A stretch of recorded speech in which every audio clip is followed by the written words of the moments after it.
Saudara yang terkasih dalam Tuhan, saat ini saya ingin mengajak kita melihat satu bagian firman Tuhan yang saya ambil dari Hakim-Hakim pasal 11 dengan tema lingkaran anugerah. Ya. Nah, di Hakim-Hakim pasal 11 saya membacakan ayat 7, 9 dan ayat 11 untuk kita bersama-sama. Demikian firman Tuhan. Tetapi kata Yefta kepada para tua-tua Gilead itu, bukankah kamu sendiri membenci aku dan mengusir aku dari keluargaku? Mengapa kamu datang sekarang kepadaku pada waktu kamu terdesak? Kata Yefta kepada para tua-tua Gilead, jadi jika kamu membawa aku kembali untuk berperang melawan Bani Amon dan Tuhan menyerahkan mereka kepadaku, maka akulah yang akan menjadi kepala atas kamu. Maka Yefta ikut dengan para tua-tua Gilead. Lalu bangsa itu mengangkat dia menjadi kepala dan panglima mereka. Tetapi Yefta membawa seluruh perkara itu ke hadapan Tuhan di Mizpah. Saya percaya kita sudah membaca Hakim-Hakim pasal 11. Kalau kita lihat Hakim-Hakim pasal 11 ini, kesimpulannya Yefta, ya kita tahu adalah anak dari Gilead dan seorang sundal. Dan kita tahu bahwa anak-anak dari istri Gilead mengusir Yefta sehingga Yefta tinggal di Top. Nah, ketika orang Amon berperang melawan orang Israel, tua-tua Gilead menyuruh Yefta menjadi panglima mereka. Dan Yefta setuju sesudah tua-tua itu menjanjikan bahwa ia akan menjadi pemimpin atas seluruh Gilead. Inilah kesimpulan dari Hakim-Hakim. Ya, pasal 11 ayat 1 sampai ayat 11. Saudaraku yang terkasih dalam Tuhan, ada sebuah pepatah ya yang berkata, tidak ada penganut ateis dalam liang serigala. Artinya apa? Orang kalau di dalam kondisi kepepet, dia akan berseru sama Tuhan. Kita tahu orang ketika dalam kondisi yang terdesak, dia akan berusaha untuk dapat solusi. Sekalipun dia yang ateis, dia akan berteriak sama Tuhan untuk minta pertolongan. Karena itu pepatah ini berkata, tidak ada penganut ateis dalam liang serigala. Ketika udah di liang serigala, pasti berseru minta tolong.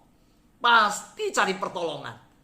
Walaupun sebelumnya dalam keadaan nyaman, ngaku bahwa kuat, nggak butuh siapapun, nggak butuh pertolongan.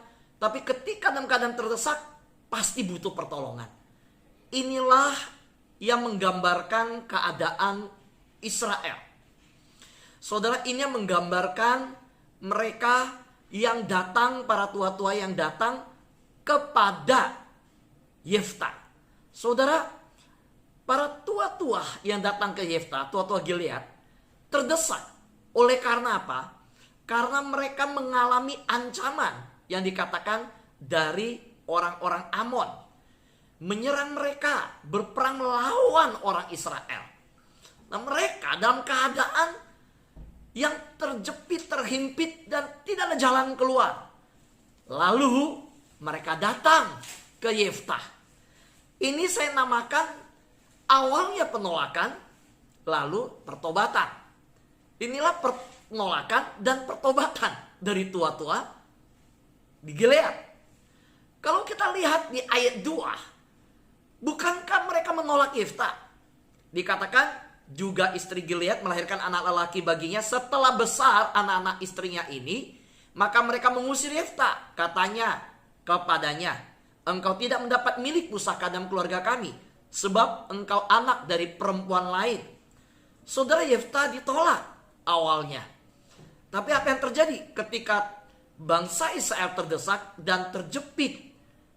Di ayat 6, mereka datang kepada Yefta dan berkata, mari jadilah panglima kami dan biarlah kita berperang melawan Bani Amon. Saudara, sifat dari tua-tua Gilead, dari orang Israel, itu terwakili dari cerita ini, saudara. Kalau lagi lancar, mereka lupa. Kalau udah kedesak, mereka butuh. Kalau semuanya baik, mereka tolak. Kalau mereka dalam keadaan terjepit, mereka berseru. Saudara, ini sebenarnya cerita kejadian demi kejadian di Hakim-Hakim. Kita tahu setiap kali ada hakim-hakim yang dibangkitkan Tuhan, mereka udah lega, mereka lupa sama Tuhan. Saudara, mereka setelah sejahtera, mereka tidak ingat Tuhan. Ketika hakim-hakim yang memerintah mereka meninggal, mereka berlaku curang sama Tuhan, mereka meninggalkan jalan Tuhan, Tuhan izinkan mereka diserang, mereka mengalami peperangan, terdesak, mereka ingat lagi sama Tuhan. Saudara, gambaran inilah gambaran kehidupan Israel yang dalam siklus yang sedemikian, terus-menerus berulang.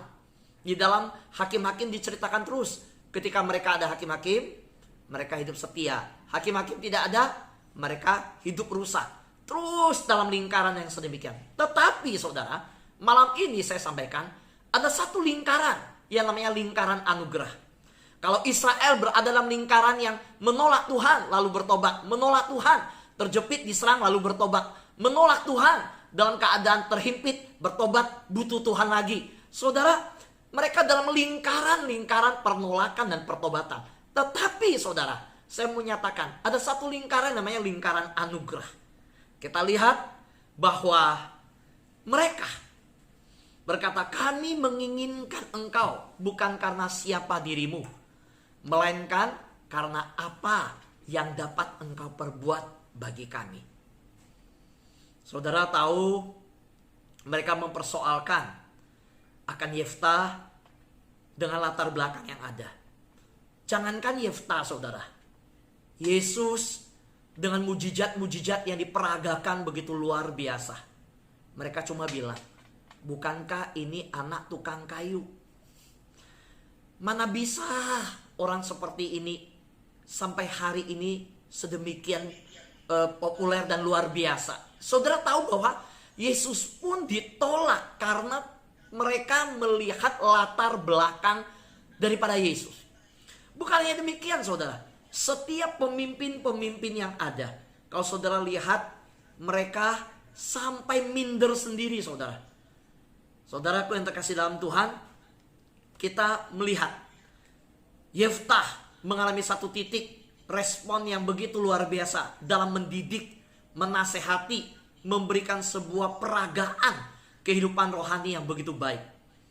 Di dalam percakapan dengan tua-tua Gilead yang datang, Yeftah menyatakan bahwa, jadi jika kamu membawa aku kembali untuk berperang melawan Bani Amon, dan Tuhan menyerahkan mereka kepadaku. Nah, kalimat ini menggentarkan sekali. Pernyataan iman dari seorang yang tertolak kepada tua-tua yang begitu rohani, begitu dekat sama Tuhan, begitu terhormat di masyarakat. Seorang Yeftah dalam kumpulan perampok dan yang tersingkirkan dari rumah bisa berkata begitu luar biasa pernyataan imannya di hadapan orang-orang yang ketakutan mencari dia. Ketakutan ancaman peperangan, terjepit karena kekalahan, terdesak karena ketakutan terhadap Bani Amon. Mereka lupa sama Tuhan. Mereka tidak ingat pertolongan adalah datang dari Tuhan. Justru seorang Yeftah menyadarkan mereka dengan berkata, Tuhan menyerahkan mereka kepadaku. Saudara, pernyataan ini adalah pernyataan bahwa Tuhanlah yang memberi kemenangan. Saudara, kita perlu tahu sejarah peperangan Israel dengan bangsa lain itu ada sebuah prinsip. Yaitu apa? Mereka Israel selalu percaya bahwa mereka bukan berperang saja antar diri mereka secara fisik. Jauh dari yang tidak kelihatan. Yaitu Allah lah yang bertempur. Allah lah yang berperang. Jadi peperangan Israel bukan milik Israel. Peperangan Israel adalah milik Allah. Jadi saudara, kita tahu bahwa ketika Yeftah menyatakan Tuhan menyerahkan mereka kepadaku, Yeftah menyatakan bahwa kesadaran keberadaan Tuhan, dan Yeftah menyerahkan diri kepada Tuhan. Penyerahan yang sedemikian ini menyatakan bahwa peperangan ini bukan milik aku. Memang engkau datang mencari aku, peperangan ini milik Tuhan, dan Tuhanlah yang akan menyerahkan Bani Amon kepada kita. Saudara, saya sangat salut dengan imannya Yeftah. Jadi jangan pandang latar belakang orang untuk mengukur kerohanian seseorang. Dan kalau saudara memiliki latar belakang, saudara juga jangan malu dengan latar belakang saudara. Saudara harus percaya bahwa Tuhan telah menebus latar belakang saudara. Saudara mengandalkan Tuhan, apapun latar belakang saudara. Kalau kita mengandalkan Tuhan dan hidup sungguh-sungguh dalam pertobatan, Tuhan bisa memakai kita. Amin saudara. Saudaraku yang terkasih dalam Tuhan, kita lebih lanjut melihat Hakim-Hakim pasal 11 ayat yang ke-11. Maka Yeftah ikut dengan para tua-tua Gilead. Lalu bangsa itu mengangkat dia menjadi kepala dan panglima mereka. Perhatikan kalimat selanjutnya. Tetapi Yeftah membawa seluruh perkara itu ke hadapan Tuhan di Mizpah. Saudara, seorang yang dipandang sebelah mata, dipandang rendah. Ini kan perampok. Ini kan anak sundal. Ini kan orang yang terusir dari keluarga.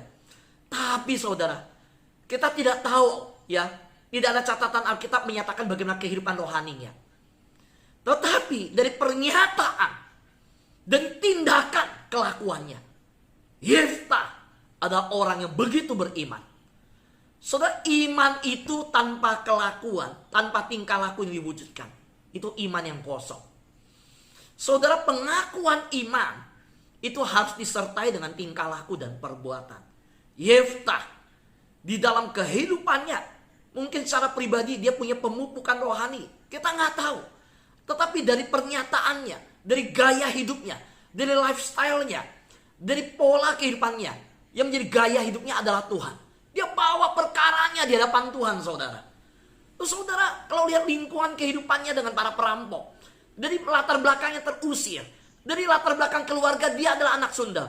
Tapi dari cara hidupnya, dia bisa bawa perkara yang kepada Tuhan. Ini sangat mengagumkan. Dan ini saya sebut sebuah kehidupan yang membawa semua permasalahan kepada Tuhan. Saudara, kalau Yeftah boleh berkata, mungkin Yeftah berkata, Tuhan, kalau dia berdoa ya, mungkin begini, Tuhan, tadinya mereka memunggungi saya, tadinya mereka membelakangi saya, mereka tidak menganggap saya, mereka menghakimi saya, mereka bilang saya seorang anak sundal, tapi sekarang mereka minta bantuanku. So kira-kira saudara, kalau doa yang sedemikian dipanjatkan, sedih gak saudara? Sedih saudara. Ya karena memang fakta hidup Yeftah seperti ini. Jadi kalau bentuk doanya mungkin kira-kira, kalau dia datang, aduh Tuhan, ini orang cari kepentingan aja. Ini ada maunya baru cari saya Tuhan. Ini ada kepentingan baru cari saya Tuhan. Dulunya memunggungi saya, membelakangi saya. Sekarang minta bantuan sama saya. So tahu Samuel pernah sedih sekali ketika ditolak oleh Israel. Dia datang ke Tuhan. Bangsa Israel bilang, Samuel, kita mau raja seperti bangsa lain. Saudara, Israel selalu mendasarkan iman mereka dengan apa yang kelihatan. Karena yang kelihatan itu enak, manis, indah. Lihat bangsa lain gagah, ada tentara, ada raja. Sama seperti Hawa, lihat buah itu kelihatannya manis, sedap. Belum makan dia bisa tahu manis rasanya. Karena apa? Mata melihat. Saudara, apa yang dilihat? Tapi dia tidak tahu bahwa hidup bukan berdasarkan kelihatan. Soal kita mengajarkan kita hidup bukan berdasarkan apa yang kelihatan, tapi apa yang tidak kelihatan. Yang kelihatan tidak menentukan, tapi apa yang tidak kelihatan itu yang menentukan. Saudaraku yang terkasih dalam Tuhan, maka kalau kita lihat, Samuel pernah berkata, Tuhan, mereka menolak, mereka mau raja. Tuhan bilang apa? Terima doa, terima permintaannya. Mereka bukan menolak kamu, mereka menolak aku. Saudara, demikian juga saya bisa merasakan kepedihan di hatinya Yeftah. Kalau Yeftah boleh berkata dalam doa, Tuhan, mereka dulu tolak aku loh. Mereka lihat sebelah mata, mereka menghakimi, mereka ini orang penjina, ini orang pembunuh. Ya ini orang yang gak berguna. Saudara, tapi kalau kita lihat kehidupan Yeftah, kita melihat kuasa anugerah Tuhan, lingkaran anugerah itu. Kita tidak terlepas dari lingkaran anugerah Tuhan. Siapa Musa ketika dipakai Tuhan? Pada waktu melihat api yang menyala, lalu semak belukar yang tidak terbakar. Musa dulunya seorang pembunuh. Musa adalah buronan Israel. Musa adalah narapidana. Musa adalah pelarian.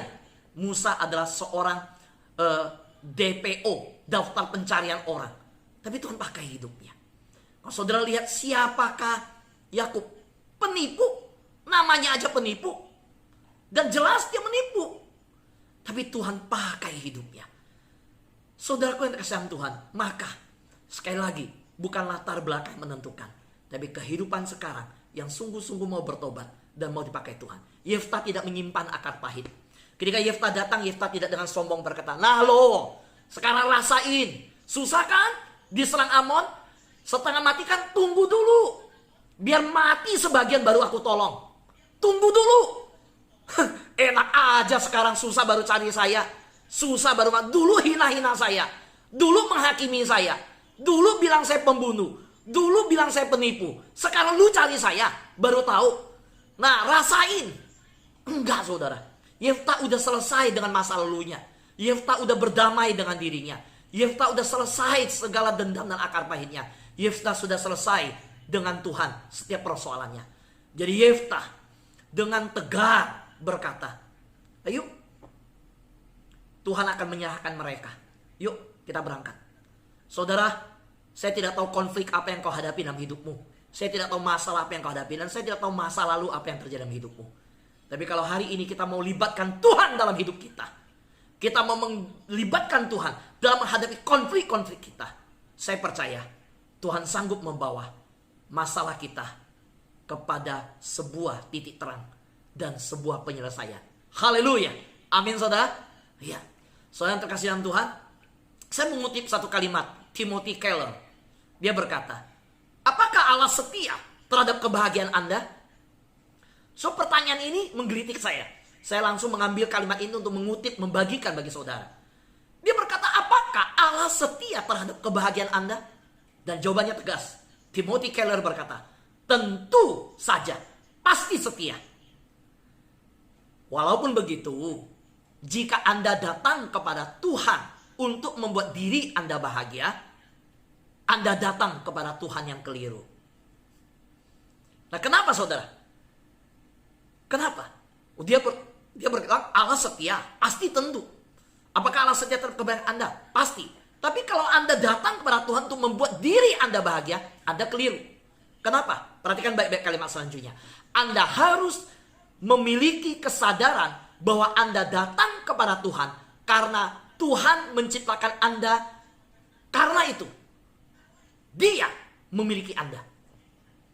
Saudara, kesadaran bahwa Tuhan memiliki kita, itu intinya. Kita bukan mengejar kebahagiaan. Kalau saudara mengejar kebahagiaan, datang karena mau mengejar kebahagiaan, kita keliru.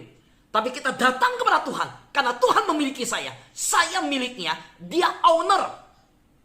Saya kepunyaannya. Saya miliknya. Jadi wajar kalau milik punya masalah datang kepada Tuhan.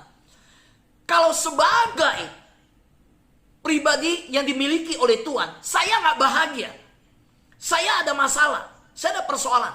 Nggak usah pikirkan itu dulu. Datang kepada pemilik dulu. Soal kebahagiaan itu jawaban dari Tuhan. Karena itu Tuhan bilang, jangan khawatir apa yang kau makan, apa yang kau pakai, apa yang kau minum. Karena itu dipikirkan, dicari oleh bangsa-bangsa yang gak kenal Tuhan. Lu seolah-olah bahasa Jakartanya, lu kan milik gua. Tuhan bilang, lu kan anak gua bapakmu. Kalau gua bapakmu, lu milik gua. Ya, pemilik pasti bertanggung jawab. Soalnya harus tahu, Bapa di surga bukan pemilik yang melepaskan. Habis menciptakan, dibiarkan. Enggak, saudara. Orang dia peduli sampai mengutus anaknya datang ke dunia kok. Kalau dia gak peduli, pemiliknya berontak sama dia, dilempar sama dia, dibiarkan. Paling gak usah dipukul, ya dibiarkan. So, tahu kalau pembiaran dari Tuhan itu menyakitkan, saudara. Dicuekin. So, pernah ngalamin? Pasangan gak mau ngomong sama saudara, diem aja. Coba deh suami istri seminggu gak ngomong-ngomongan, didiemin saudara. Capek loh saudara. Setengah mati loh, gelisah, galau, panas. Padahal rumah udah buka AC. Kok gak ngomong-ngomong istri gua? Suami gua gak ngomong, garuk kepala saudara. Saudara muter kepala saudara, botak pun sampai botak semua, gak ada solusinya saudara. Dia ngomong-ngomong pokoknya, lu mau apa? Bisa kan Tuhan gak mau ngomong, Tuhan pangku tangan. Tapi dia peduli. Dia kirim anak yang tunggal turun ke dunia, mati demi saudara saya. Jadi saudara, kalimat Timothy Keller ini bagi saya sebuah kalimat yang sangat yes, amin, haleluya, puji Tuhan. Datanglah kepada Tuhan bukan cari kebahagiaan, datang kepada Tuhan karena Dia pemilik hidup saya. Soalnya yang terkasih dalam Tuhan. Karena itu, mari kita lihat.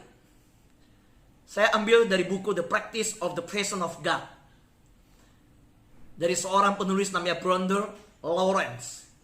Dia berkata, tidak ada kehidupan di dunia ini yang lebih manis dan indah daripada memiliki hubungan berkesinambungan dengan Allah. Gak ada. Mau mobil BMW itu bisa kebakaran, 5 orang mati di mobil. Hari ini baru berita yang muncul.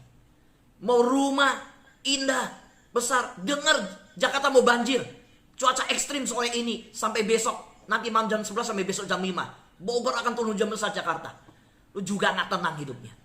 Tapi kalau saudara melihat kalimat ini selanjutnya, orang yang dapat memahami hal ini hanya mereka yang mempraktekkan dan mengalaminya. Saya ulangi, tidak ada kehidupan di dunia ini yang lebih manis dan indah daripada memiliki hubungan berkesinambungan dengan Allah. Orang yang dapat memahami hal ini hanya mereka yang mempraktekkan dan mengalaminya. Saudara, memiliki hubungan berkesinambungan yang terus menerus kontinu dengan Tuhan, itu paling manis, paling indah. Tapi bukan cuma ngomong. Kalau cuma ngomong, nggak ngalamin manisnya. Harus bangun pagi, doa fajar, bangun hubungan dengan Tuhan, saat teduh, dengar firman Tuhan, punya waktu berdiam diri di hadapan Tuhan. Lakukan itu berkesinambungan. Itu praktekkan alami. Nah, orang yang udah praktekkan alamin, dia pasti bisa ngomong begitu. Nah, yang nggak praktekkan, nggak alamin, nggak bisa ngomong. Nah, saudara, maka kita lihat hidup Yeftah. Saya punya keyakinan Yeftah memiliki sebuah hubungan intim dengan Tuhan yang sedemikian. Di tengah kehidupannya begitu berat, sehingga ketika dihadapkan dengan sebuah keadaan memanfaatkan dirinya, dia tidak akar pahit, dia tidak dendam. Dia berkata, Tuhan, Tuhan, Tuhan, semua tentang Tuhan. Apakah saudara pernah dimanfaatkan, ditolak, atau disakiti demi kepentingan orang lain? Bagaimana respon saudara? Saudara pernah ngalamin seperti Yeftah? Lalu apa respon saudara terhadap kenyataan hidup kalau seperti itu? Yuk, malam ini kita belajar dari Yeftah. Lingkaran anugerah. Saudara, orang boleh merendahkan kita, orang boleh menolak kita. Mungkin hari-hari ini hidup saudara mengalami dihina, direndahkan, tidak dianggap, bahkan di tengah keluarga sendiri. Ada persoalan-persoalan yang tidak mampu dijelaskan kepada orang lain. Tapi kalau saudara mengalami seperti itu, jangan pernah lepaskan hubungan intim dengan Tuhan. Bergaul intim dengan Tuhan. Andalkan Tuhan. Karena Tuhan bisa membalikkan situasi dan keadaan. Seperti tua-tua Gilead yang akhirnya mencari Yeftah. Tuhan memberkati kita semua. Haleluya. Amin.